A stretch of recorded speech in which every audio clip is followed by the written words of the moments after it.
Hello everyone, কেমন আছো? আশা করি তোমরা সবাই খুব ভালো আছো। আজ আমি ভাবলাম যে গেট রেডি উইথ মি করতে করতে তোমাদের সঙ্গে একটু আড্ডা মারা যাক। সবার প্রথমে বলে রাখি, আজকে আমি যে শাড়িটা পরেছি এটা আমার দিদার শাড়ি। আমার না ছোট থেকেই শাড়ি পরতে খুব ভাল লাগে। আর আমি যেহেতু শান্তিনিকেতন থেকেই বড় হয়েছি, তো সবসময় দেখে এসেছি যে কোনো কিছু প্রোগ্রাম বা কোনো কিছু ফেস্টিভ্যাল মানেই শাড়ি। আচ্ছা, কারা কারা আছো বলো তো যারা আমার মতন শাড়ি পরতে ভালোবাসো? আর এখন যেহেতু খুবই গরম পড়েছে, তাই এই লাইট ওয়েটে সফট একটা শাড়ি আমি চুজ করেছি। জানো তো, আমাদের স্কুলে ক্লাস 9 থেকে শাড়ি ছিল, কিন্তু আমার সময় শাড়িটা রিপ্লেস হয়ে সালোয়ার হয়ে যায়।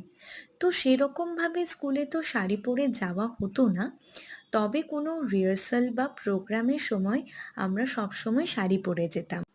তখন অবশ্য আমি শাড়ি পরতে পারতাম না, মাই পরিয়ে দিত। এখন জানো তো, খুব মনে পড়ে আমি যখন খেলা করতাম, তখন মায়ের শাড়িগুলো নিয়ে শাড়ি পরতাম।